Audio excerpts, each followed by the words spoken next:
Yeah, good evening, colleagues and friends. I would like to welcome you to the European Union's Pavilion COP26 to a side event jointly organized by the European Union's Joint Research Center, by Carbon4, by the National Center for Climate Change Strategy and International Cooperation, NCSC from China, and the German Environment Agency. My name is Dirk Messner.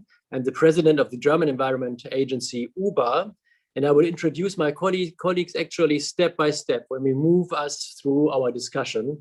So I would like to introduce rapidly what we are going to discuss about. And I can promise to you that we have eminent speakers around the table and very interesting presentations in front of us. What we are going to discuss, what we are going to debate between us is how we can achieve a zero carbon future. And only 2 or 3 remarks from my perspective before we dive into the discussion with our colleagues here around the virtual table. I mean, the first and positive good news is that there is something like a new consensus emerging globally around the world that we have to build a zero emission global economy. And this is a shift in perspective. I mean, remember the debates which we had only a decade ago or so. Having in front of us the perspective to organize a zero carbon global economy is exciting. But on the other hand side, we also know that we are not at all fast enough to move into this direction. If you see the UNEP emission gap report, you can learn that we are still on a pathway which goes far beyond the corridor between 1.5 to 2 degrees global warming. This is what we agreed upon in Paris. We are still on a pathway towards 2.7 degrees or even more. And this implies that at the moment, we are still on a pathway which would result in a situation in which the famous tipping points, which we are discussing in our climate communities, are a real danger. And this is what we need to avoid. So the question is how to move towards zero carbon. How can we achieve this at the end of the day? And what can Glasgow play as a catalyst into this direction?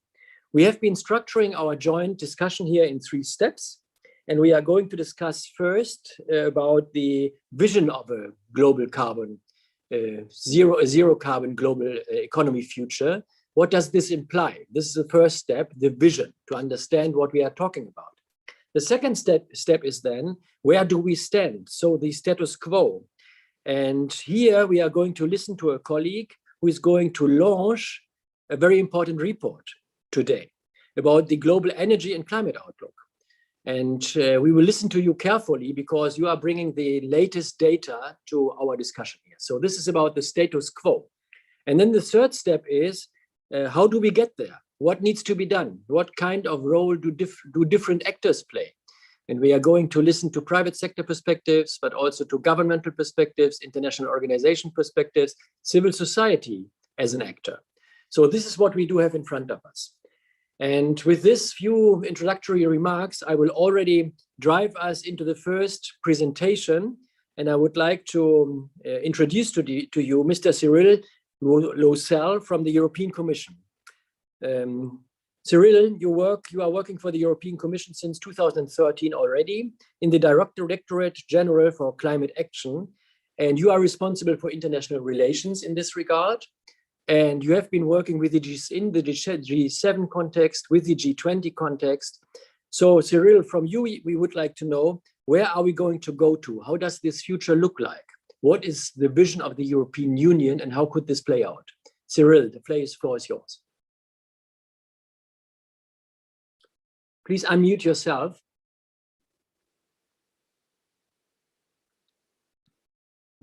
Are you with me?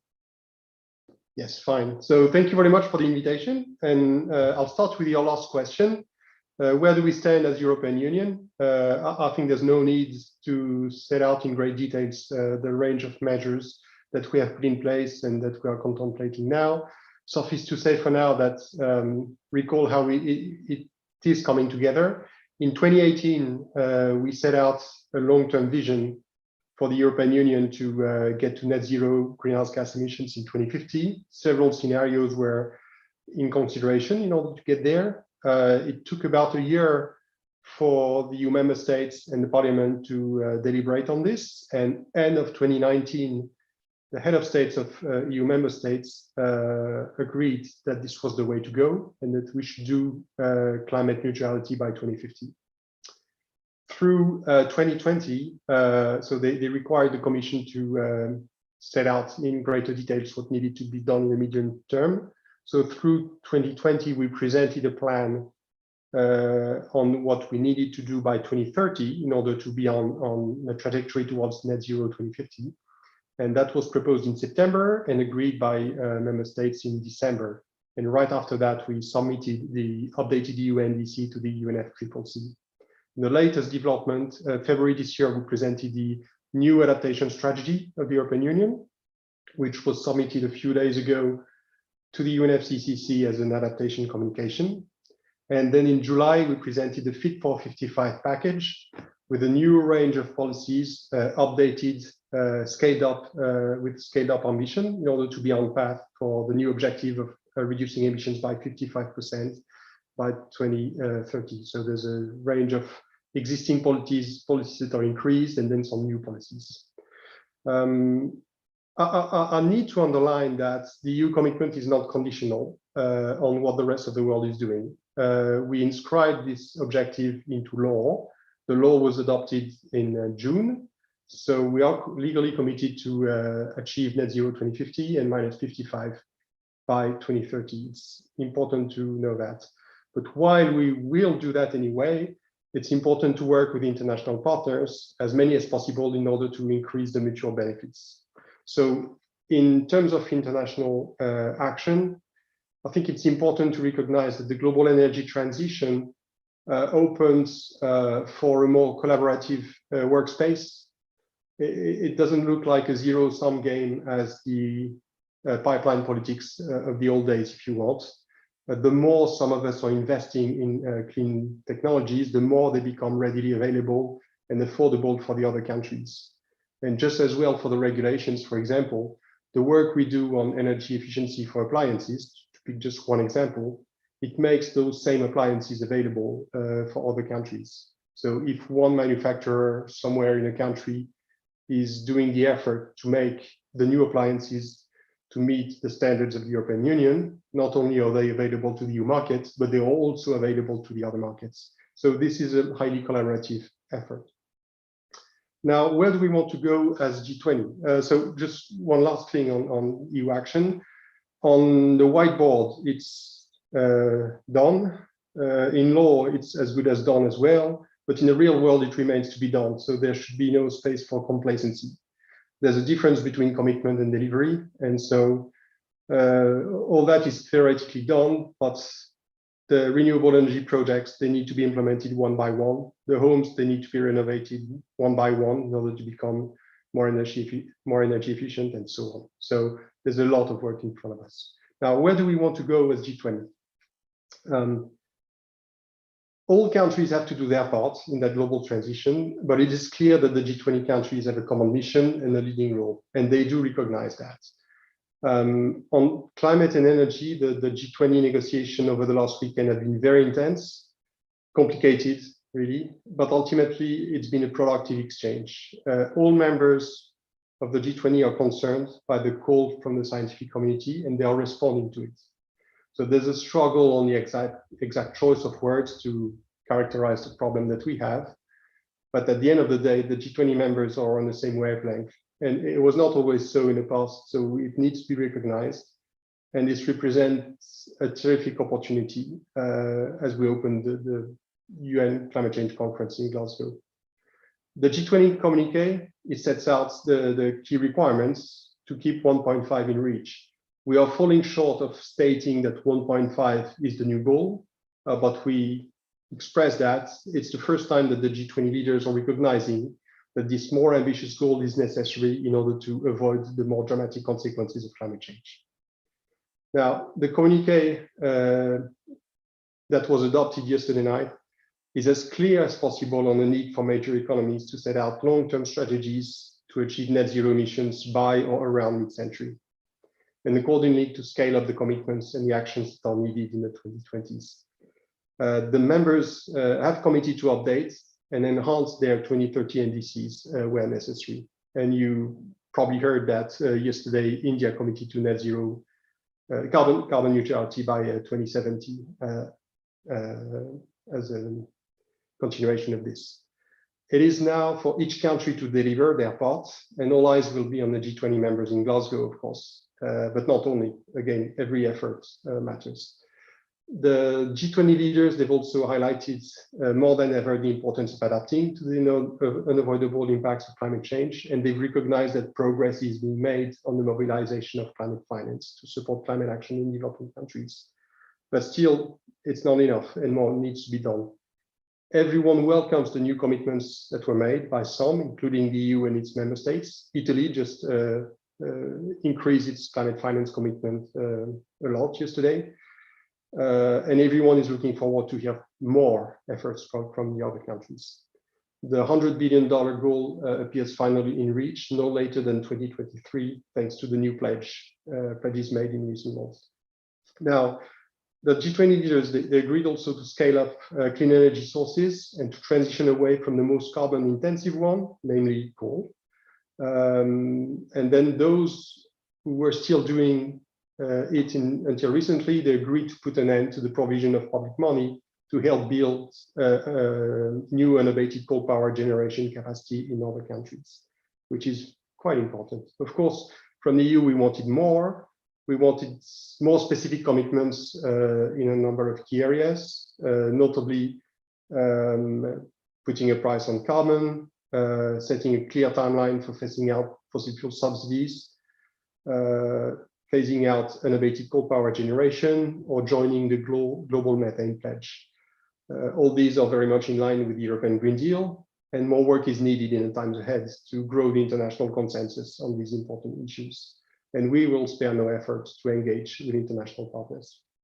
So to conclude, I think it's important to recognize that the multilateral spirit has prevailed in Rome this weekend, and hopefully it will prevail again in Glasgow in those 2 weeks. Of course, the G20 members have different starting points, but we all share the same goals. And there's a lot of respect for the diversity of situations and viewpoints among countries. It's a sign of unity that the members could come together in the end, and it's very encouraging as we have to work more and more together in the future to confront the common threats. Just one final word. I think everybody will recognize that the Italian G20 presidency has done a terrific work all year long, and especially last weekend in Rome, to guide and assist the G20 to deliver the outcome. And as I give back the floor, I want to tip my hat to the work of the academic community that has done a tremendous work to cast some light on what needs to be done, where we are at present, where we need to go, and how we can get there. And the next presentations that you will hear will be a testimony to that, I guess. Thank you. Cyril, perfect, and perfectly in time. Thank you very much for that. I have one very quick question for you, and please, only one sentence as an answer. No? The Secretary General of the United Nations was a bit disappointed regarding the G20 results. Do you understand his uncomfortabilities? Oh, yes. I mean, it's hard work to get consensus on a piece of text, because I feel more than many people the devil in the details and the shortcomings of the text that we have. But hey, this is part of the process, and whatever you can, we think we're on the right track, on the right side of history on some of the things that we discussed, and it will take some time to get consensus on some of those ideas. But okay, good. Okay. In our last part, in the third sequence of our discussion, we will come back to this. It's about speed then and acceleration of processes and implementation. We will come back to this, Cyril, obviously, but thank you very much for your perspective regarding the vision and where we stand currently. We will deepen the issue of the status quo. So energy consumption, emissions, and Matthias Weitzel, you are going to talk about this. Matthias, I'm going to introduce you very briefly. You are an economist, right? And a researcher at the European Commission's Joint Research Center in Sevilla in Spain. Wonderful location actually to work. I know the city very well, so congratulations. And you are an economist working on the implications of climate change on economics and on the economics of climate change, as far as I understood. And Matthias, you are going to launch now the 2021 Global Energy and Climate Outlook. And I thank you very much for attending this, this meeting and for presenting this important report, the latest data to us. So Matthias, the floor is yours. Thank you very much. As you said, I will present now the 2021 edition of the Global Energy and Climate Outlook, or Gecko, as we call it in short. And this report will look at the pledges that have been made in the lead up to the Glasgow COP and how far they do as advance to climate neutrality. Next slide. Gecko actually was first produced in the run-up to the Paris COP in 2015, when we calculated first what the policy pledges would mean in terms of global emissions and hence temperature. Since then, the Gecko report has been published every year, and we provided updates of the policies or investigated particular topics. And this year, we'll look at the pledges that were made ahead of the Glasgow COP. What do they mean and where do they get us? In Gecko 2021, we have prepared three different pathways. First, we'll assess a global current policy scenario. Where are we getting with the measures that are currently in place? Second, we'll take stock of the updated nationally determined contributions, or NDCs, as well as the net zero pledges. However, we were only able to include those that have been announced publicly by 12th of October. So some of those that have been announced in the previous couple of days are not included in this report. And third, we actually look what is still missing to get us to the 1.5 degree target.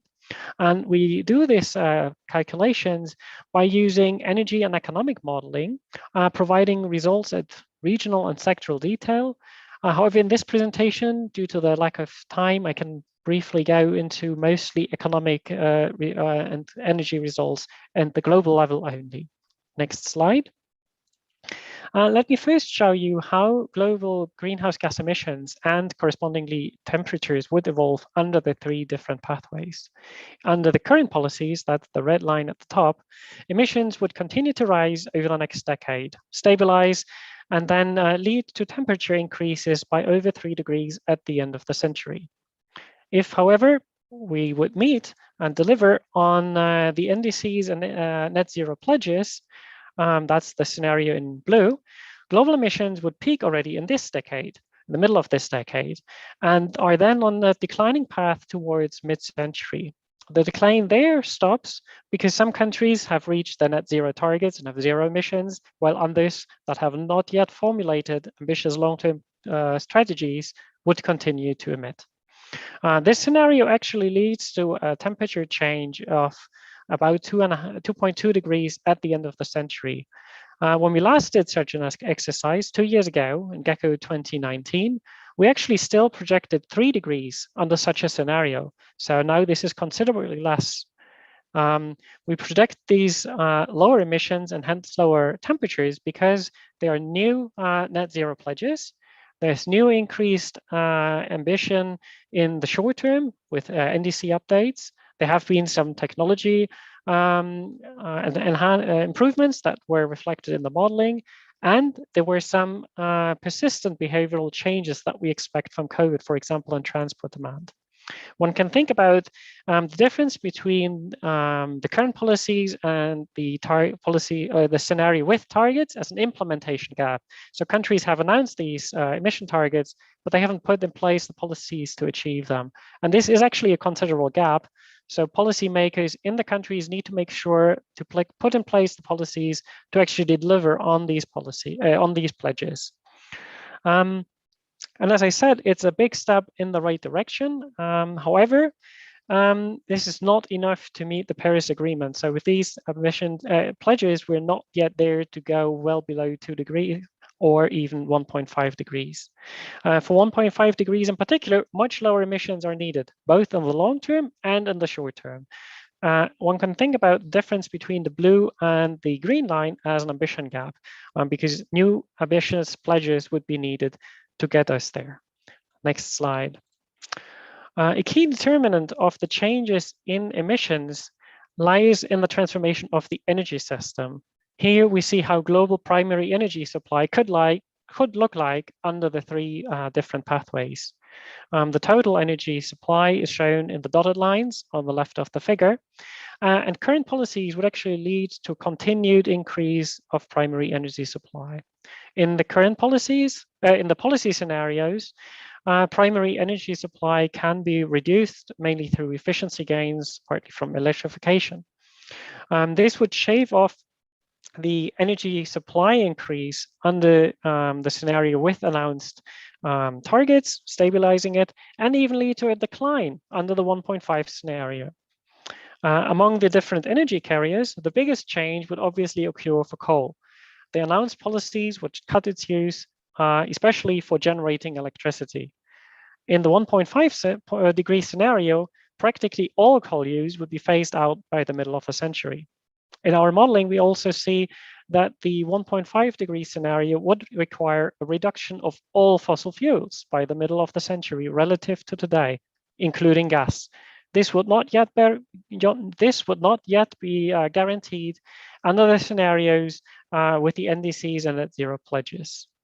And as the fossil fuel energy is reduced, renewables and potentially nuclear can be expected to increase.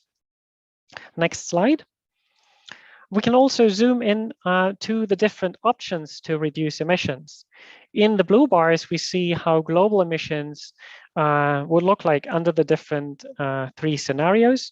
On the left-hand side for 2030 and on the right-hand side for 2050. In between, we show which abatement options are suggested by our modeling to move from current policies to the announced targets and from there to the 1.5 degree scenario. In all cases, the energy sector is key and will deliver most of the emission reductions. I've put a red line next to the energy sector. Within the energy sector, within the different options to abate emissions in the energy sector, renewables like wind, solar can contribute most. That's the dark green part as part of the energy options. Especially in the short term, decarbonization of the energy sector is crucial, also because it enables of the electricity sector is crucial, also because it enables further emission reductions through electrification. However, for reaching the 1.5 degree scenario, all options will inevitably need to be used and contribute to emission reductions. As I said, the energy transition is key for reducing global emissions. However, for individual regions and countries, the land use sector can be an important contributor for emission reductions. Next slide. Speaking of these regional differences, Gecko 2021 features detailed fact sheets for the different G20 countries, indicating what the three emission pathways would mean for different countries. Each country fact sheet provides a brief explanation to understand what the climate policy background of the countries are. And as I said, we present different abatement options that may be able to reduce emissions in the different countries. The country level pathways also indicate the implementation and emission gaps at the country level. So what is still needed to deliver on the targets that a country has put forward, and what are whether the targets are in line with some version of the 1.5 degree scenarios. Interestingly, in the long run, we see that most countries have either an implementation gap or an ambition gap. So those with net zero pledges are relatively close to our modeling of the 1.5 degree scenarios. So they mainly have an implementation gap to get there. Those that have not yet come up with such a pledge have considerably higher emissions and therefore a larger ambition gap. Next slide. So to wrap up, in this Global Energy and Climate Outlook 2021, we project that current policies still could lead to temperature increases of about 3 degrees. However, if we are able to deliver on the nationally determined contributions and net zero emission pledges by mid-century, we could bring the 2 degree target actually within reach. Our projection of central projection of a 2.2 degree temperature increase, that doesn't even include yet some of the pledges that have come in over the past couple of days. However, even with these new pledges, there's probably still a sizable a sizable gap in reaching 1.5 degrees. And to reach 1.5 degrees, further emission pledges would be needed both in the short and in the long term, or for the short term and for the long term. To close, I would like to refer you to the Gecko website, where you will also be able to not only find the report there soon, but also lots of the underlying data. And with that, thank you, and back to Dirk Messner. Perfect. Thank you very much, Matthias. Very interesting information, very interesting data. You also kept the time limit, so thank you very much for that, Matthias. Matthias, you had three major messages for us, right? You said that there is progress, no? So cautious optimism because the NDCs are moving into the right direction at least. Your second message was that we have implementation gaps, obviously, so we have to have an eye on that. So monitoring implementation is something which is very important, therefore. And the third element was your ambition gap. No? Still, what we have on the table is relatively far away from the 1.5 degrees boundary. So much ambition needed in this regard. I have also a question for you, Matthias, and please a very quick answer. There are debates about a club of the willing, a climate club, no, to push the most important initiatives jointly forward. Do you think that this kind of clubs might be a good instrument to close the emission gap you talked about? Well, there are clear benefits of moving together, as Cyril also said, because if the more countries join, the lower the cost of technologies. And actually, this is what we see. Even if some countries not yet joined or have come forward with pledges, the modeling actually suggests that even for them, renewables will become cheaper and more attractive to use. Right. Reducing also the cost potentially that they may be afraid of coming up with an additional pledge. Very good. Thank you, Matthias, for your presentation, also for your answer. We are going to move towards the next presenter, and this will be very important because now we are discussing how to get there, how to get towards the zero emission target. And we are listening to Mr. Che Jimin from the National Center for Climate Change Strategy and International Cooperation from China, from the NCSC.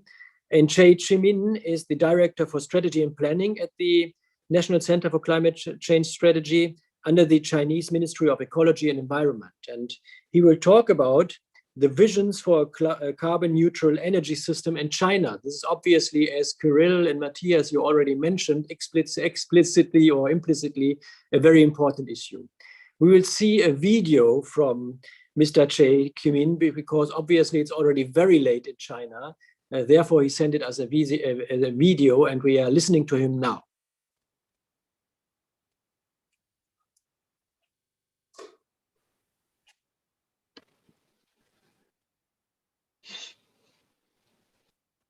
My name is Che Jimin, and it's a great pleasure to join your events, typically on connecting the dots from ambition rising to mission zero.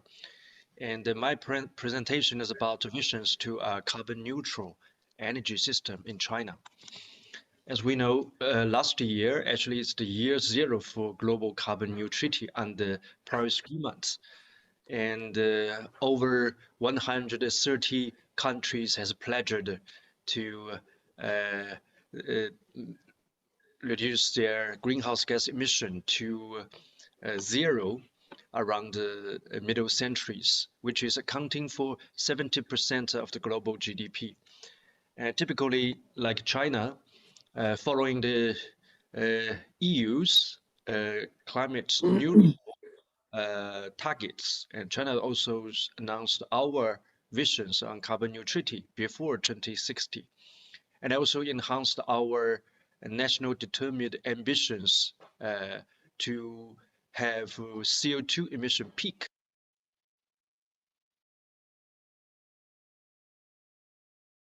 before 2030, and also other targets, for example, the carbon intensity, the primary energy consumption, typically for the non-fossil fuel share targets, and also the carbon sink, the new energy targets as well. As we know, China also facing challenges to achieve our long-term strategy to achieve our net zero energy systems. There's lots of efforts we should make during next 4 decades. Here we usually use the 6 tracks actually from the promoting the sustainable energy demand and decarbonized energy supply side, typical for the power system, electrification on end-use sectors, and also switch to the low carbon fuels on the sectors which cannot use electricity as alternative fuels. And also we should use the CD carbon dioxide remove technology as well, because our carbon neutrality targets is also aiming to reduce the non-CO2 emissions. So other efforts should also be made for the next decades.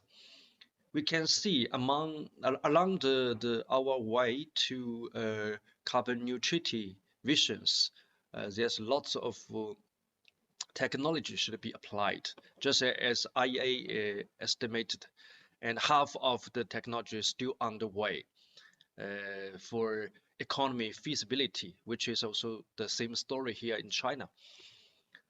We already pledged our targets towards 2060, which is have our new energy accounting more than 80% in total primary energy consumptions at that time, which is we want to aiming to build a modern energy system, which is featured clean, low carbon, safe, and efficient.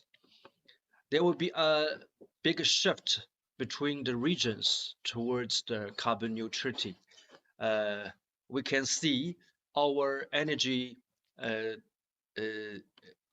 production center and also consumer center will be change a lot among the regions. And also we can see there will be new growth opportunities for some regions, but also have some problems for other regions as well. So we're facing the challenge for just a transition.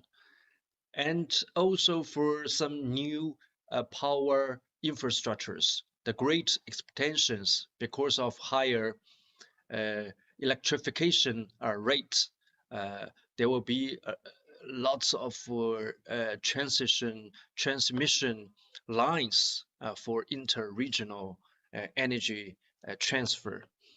And the digitalization also is very important actually for our net zero energy systems as well.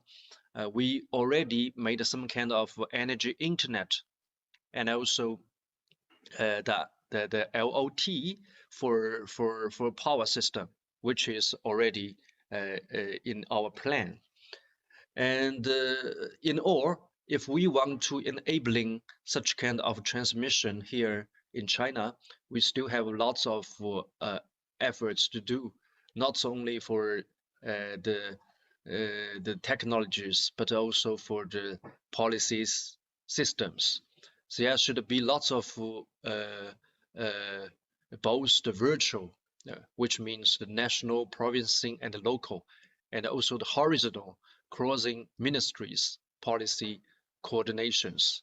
Meantime, market and the price-based instruments such as power market reform, carbon price, and the retail price reforms may prove valuable as part of policy portfolio. I stop here. Thank you for attention, and hope we still can have some kind of communication in the future about China and the global issues. Very good. So I think this was an important contribution, obviously. Climate neutrality in 2060. Most of us probably are arguing for climate neutrality already a bit earlier, and most scenarios talking about 1.5 to 2 degrees are talking about climate neutrality at the latest by 2050. But China is moving now into the direction of climate neutrality, which is, Cyril, you mentioned this also, no? Which is an important signal and a step forward. Julie, we are coming to you now. And as far as I understand, Julie, you are going to talk about a private sector perspective, because you are an energy specialist and a climate specialist at the same time. You have been working a lot with companies from the construction sector. And the construction sector is a very important sector because around 40% of global emissions are directly related to construction. So we are very keen to listen to you in this regard, Julie. Are we moving in the construction sector globally or in different regions into the right direction? What needs to be done? Okay, thank you, Dirk. Achieving the global net zero target by mid-century is a great challenge, and companies do have an important part to play. The Net Zero Initiative, supported by Carbon4 for 3 years now, intends to show the companies how to contribute at the right level to this collective goal. Next slide, please. Yeah, and the next, please. Thank you. So our priority is to cut global emissions fast and deep and expand carbon sinks in order to stabilize the global temperature to 1.5 degrees. We need a balance between the amount of anthropogenic emissions and removals by 2050. Whatever the pathway, we will need to develop carbon removals. Of course, the more global emissions are reduced, the easier it will be to reach the balance. Next slide, please. So to contribute to the global net zero goal, companies must act to drastically reduce their value chain emissions. This is what we call Pillar A in the Net Zero Initiative framework. This is an essential and non-negotiable step for any company implementing a climate strategy. Next slide, please. Companies should also have their customers reduce their emissions through their products and services, and they can finance projects that avoid emissions outside the value chain. These avoided emissions are counted separately in what we call Pillar B. Next slide, please. In addition, companies must take part in the collective efforts to develop carbon sinks. And these sinks can be natural, such as forests, or technological, such as bioenergy carbon capture and storage. And this is what we call Pillar C. Next slide, please. And as you can see, we recommend counting these 3 metrics: induced, avoided, and negative emissions separately. Next slide, please. To help the companies contribute at the right level to the global net zero goal, the Net Zero Initiative provides a dashboard organized around the 3 pillars I just mentioned, and which distinguishes what happens inside the company's value chain or outside. Pillar A asks companies to measure their carbon footprint and to set the net zero target in line with science. This pillar reflects the company's decarbonization strategy. Next slide, please. Companies can contribute financially to emission reductions projects or carbon removal projects outside their value chain. For example, they can buy carbon credits or finance R&D projects, and the avoided emissions associated with these projects are accounting for in the Pillar B, and the negative emissions in the Pillar C. So this is not about offsetting. It comes in addition to the emission reduction required in Pillar A. We'd better call it contribution than offsetting, actually. Next slide, please. Pillar C asks companies to measure direct and indirect removals inside their value chain and to set the right pathway to reach a balance between their emissions and removals by 2050. Companies in the agricultural or forestry sector must have specific targets on the sinks they manage, and other companies can fund reforestation or soil carbon projects, for instance. Next slide, please. So if companies sell low carbon solutions, which help their customers reduce their carbon footprint, they can measure the associated avoided emissions and count them in Pillar B. For example, a company that manufactures electric bikes must both reduce its manufacturing emissions in line with science, and that's Pillar A, and increase the emissions avoided by bicycles by increasing their use in place of high carbon modes of transportation. We are currently working with 21 companies in France to define the right trajectories to be set on pillars B and C, and how to assess a company's performance in relation to its net zero targets. This way, we hope companies can implement the right actions at the right level in order to reach together the global net zero. Thanks for listening. Perfect, Julie. Absolutely in time. Thank you very much for that. Julie, I have a question to you. I mean, looking at the construction sector, we have been discussing for several decades on energy efficiencies, no? And we try to become better in this regard. Now you are talking about carbon removal in construction, no? Carbon removal, wood as a construction material. Would you say that this is already a new mainstream in the construction sector, or still a niche debate? We can see in the climate strategy that it's about to become mainstream, because it's one of the most important action they can set up regarding new buildings. So wooden buildings are going to get mainstream if we trust the climate strategy of big companies, at least in France. Yeah. Okay, good. Thank you very much for that, Julie. Welcome. We'll come back to several of your points, hopefully at the very end of our discussion. I'm moving then from Julie to Lord Deben. Welcome to our group, Mr. Deben. Lord Deben, we are very happy to see you here. You set up and run a company which is called Suncroft, a corporate responsibility consultancy working with blue chip companies around the globe on environmental issues, climate issues, social and ethical issues. So this is what you are doing now, and you have several other tasks, obviously. But in addition to that, in addition to this kind of private sector and economics perspective which you are having, you have been serving as the Secretary of State of the Environment in the UK also for several years. So you have been a top decision maker. So you bring together decision making, knowledge, and private sector perspectives. We are very keen to listen to you. And Lord Deben, what I'm very interested in is that the UK has a climate plan, so climate neutrality in 2050. And how do you bring this together with short-term action, near-term action? Because this is what Matthias, Cyril, and Julie already talked about. No? We have these large long-term visions now, but how are we going to translate this into short-term action? So, Lord Deben, what are we going to learn from the UK then? Well, I don't ever have a meeting like this without starting off by saying I'm very sorry that the UK is no longer a member of the European Union, when what we did would be very much better. And I just apologize always when that happens. So let me go on. I'm chairman of the Climate Change Committee, which is the advisor of the president. And apart from myself, these are entirely, we've got 9 members who are scientists or economists, and we have a secretariat of scientists who work for us, some 50, in trying to make sure that we do actually deliver what we say we're going to do. And the government has accepted our advice.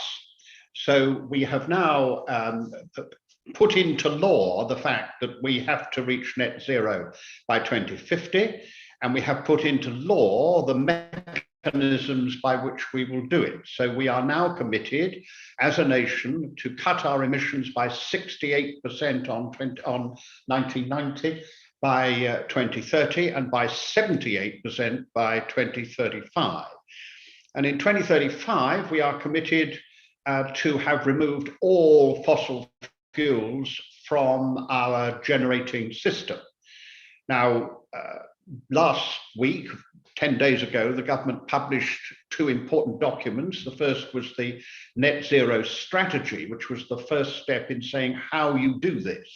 And you're quite right to say, of course, that there's a sort of 3-step system. First of all, governments have got to sign up to commitments. And I never underestimate the importance of that. Then they've got to show how they're going to deliver it. And then they have to deliver it. So there are 3 stages in this whole operation. And for me, therefore, the fact that the government in this country has moved from the commitments, which are the most far-reaching ones in the world, to a strategy to deliver that, and alongside it, a strategy for heat in buildings, which is our next big effort. Because of that, we expect the government to achieve this end. But as a committee, our job is to keep their feet to the fire, as we say in Britain. My job is all the time to point out where they are not getting it right, what they have to do in order to reach what is now their legal responsibility. And of course, the unique thing about the British system is that if they don't do it, they are subject to the law. So although I wouldn't take them to court, someone else would. And as I often tell ministers, I would be the first witness for the prosecution. So I tell them that that is not what I actually want to do. So where the good things are, they've got the right targets. Good things are they've made it legally necessary. Good things are that they've now got a strategy. What are the bad things? Because one has to say that. First of all, we need to recognize this is an international issue, and we in the rich countries have caused the problem. We are rich because of pollution. It's good for us to remember that. And therefore, our policies ought to be very much aimed at how we help developing countries move from where they are to where they ought to be. And I don't think you can talk about your internal policies unless you recognize that. So the government's recent reduction of overseas aid, they've protected climate aid, but that's not good enough, has been a huge mistake. Secondly, the government is faced with some real issues about whether we should in any way develop new offshore oil in the North Sea. And at the moment, the government hasn't agreed that it will not allow any further exploration. And so it's crucially important, in my view, that we actually take that as an exemplar. We really do have to leave in the earth all those present oil and coal deposits that are there if we're going to meet net zero, if we're going to keep the level down to 1.5. But in general, our biggest issue is to make sure, as all your speakers have said, make sure that the government actually delivers. If the government delivers, it's got to do two things. One is to take the measures that it itself can do. But secondly, it has got to create the circumstances in which the private sector has the confidence to invest. And I want just to finish with a comment about that. In Sankoff, the company which I have run now for 23 years, helping people to do the whole range of corporate responsibility, from modern slavery right across to getting their supply chain in a proper manner. I'm very interested in the huge change. It was extremely difficult to get bankers and investors to understand that sustainability was a crucial part in judging whether you wanted to invest or not. We would spend literally years trying to explain why that was important. Now they bang on our doors to ask for our help. That is something that has happened in the last 2 years. And if I were looking at what were the most encouraging things outside, I think it's that. I think it is the financial world has begun to realize that it will be landed with stranded assets if it doesn't look at sustainability as a whole, not just climate change. I mean, I very much hold to the Pope's great understanding of climate change when in Laudato Si he said, climate change is the symptom of what we've done to the world. And the disease is about the destruction of soil, the destruction of biodiversity, the pollution of the atmosphere, the air, and the seas, and water in general. And that's why, for me, the climate change conference here, the COP26, is only one part of it. What has happened in the biodiversity conference, what is happening in all those other discussions, particularly about the oceans, are crucially important elements to what we have to do. So what I would always want to add to what we've seen already is not just the very, very important thing of reducing our emissions in that objective way we've talked about it, but to understand that we really do have to recover the fecundity of the earth. The earth must be given back its ability to sequester, to grow, and to create the fertility which modern agriculture in particular has destroyed. So it's a big battle, but when we're talking about climate change, I hope we will always say climate change demands of us a battle to triumph over it. But in doing that, we create a greener and a cleaner and a kinder world. It's a really different world that we are creating. Mm-hmm. Thank you very much, Lord Deben, for your presentation. We have only 9 minutes left. I have one question which I would like to ask to Julie and Lord Deben, and then I have another question which I would like to ask to Matthias and Cyril, and please relatively short answers because 9 minutes left, right? The first question to Julie and Lord Deben is around the private sector, because you both talked about the private sector. And Mr. Deben, you mentioned that you are observing a shift in perspective in the financial sector, for example. And Julie, you similarly for other sectors, no? Are you observing that this is a global trend, or is this something which is happening in Europe? Is this something which is happening in the dynamic industrialized countries? Because Cyril, we saw these disappointments around the G20 meetings. No? So there is optimism on the one hand side, but blockade still on the other hand side. Please, a quick answer. Is this a global trend? Is this a regional trend? What would you say? Julie first and then Lord Deben. It's hard to tell because we work with French companies, but in France, the last years we've observed a raise of awareness, and we have much more work to do now that we had maybe 4 or 5 years ago. So in France, for sure, it tends to be more important, but globally, I couldn't say. Yeah. Okay, thank you, Julie, for your perspective. Lord Deben. Well, we're certainly finding it in the United States. We're finding it all over Europe. We're surprisingly maybe finding it in the Middle East from a number of countries you wouldn't expect it.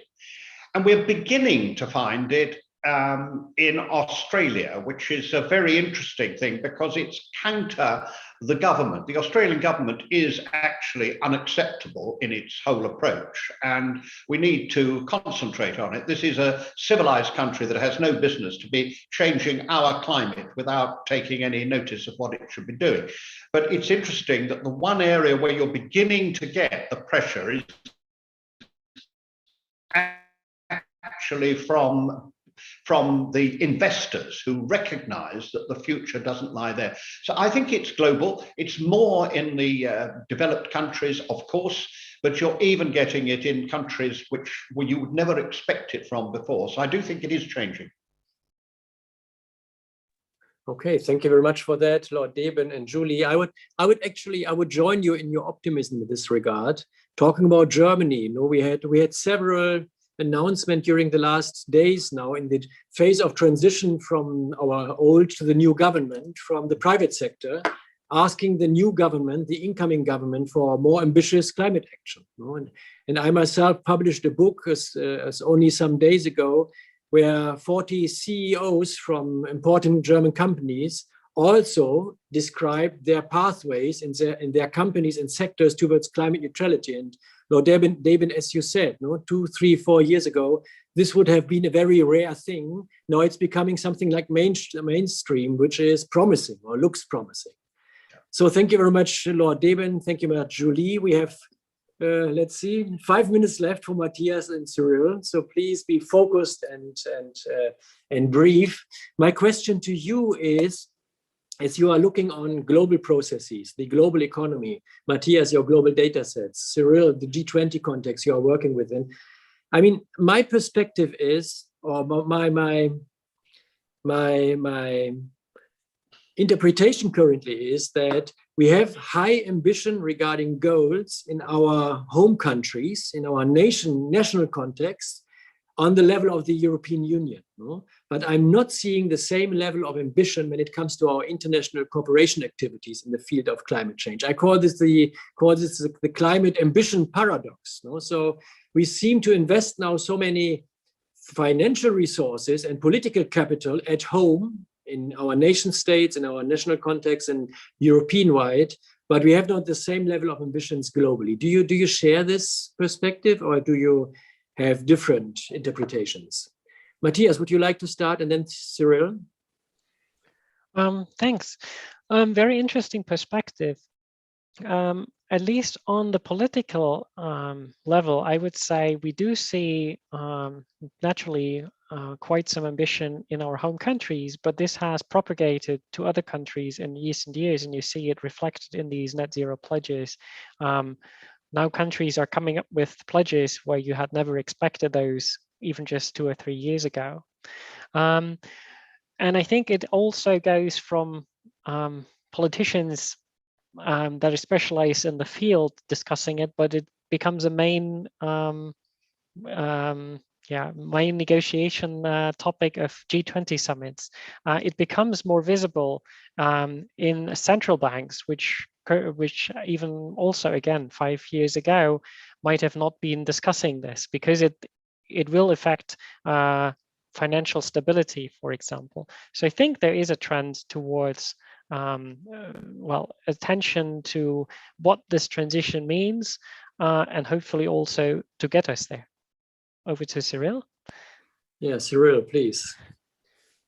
It's hard to say. You may think it's not enough or too much. I think latest count, we were at 23 billion plus euros mobilized from the EU and the member states for contributing to climate action in partner countries in 2020, even though it was a kind of a slow business year, 2020, obviously.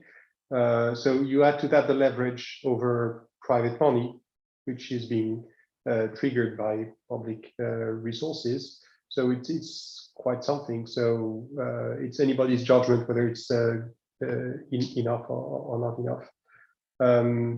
But we see some very serious actions in partner countries.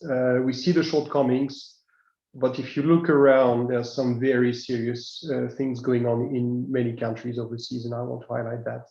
And if I may bounce on the previous questions, I wouldn't say that we are getting to the commanding heights of the global economy, but surely people are paying serious attention to climate change nowadays in the private sector, in very many places, including maybe the more unlikely ones.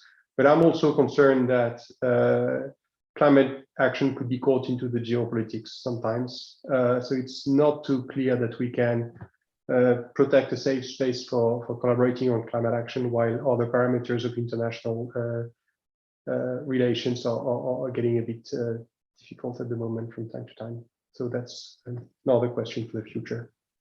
Okay, thank you very much, Cyril. We need to come to an end. I thank you very much for your presentations and for your answers. Very eloquently, very good debate. I mean, what we all have been saying is that the range of actors moving into this direction is becoming broader. So this is good news, right? And we are moving out of our own climate bubble. This is also very good news. And Lord Deben, to finish our conversation, I liked your ethical perspectives, which you mentioned. No? So I remembered when I listened to you, Immanuel Kant, he once said that the essence of enlightenment was a shift in perspective of human beings. So we're reinventing the way we are looking at ourselves and now at the planet. No? And I think this is as important as investment patterns. So thank you very much for that. Good, great. So colleagues, we are coming to an end.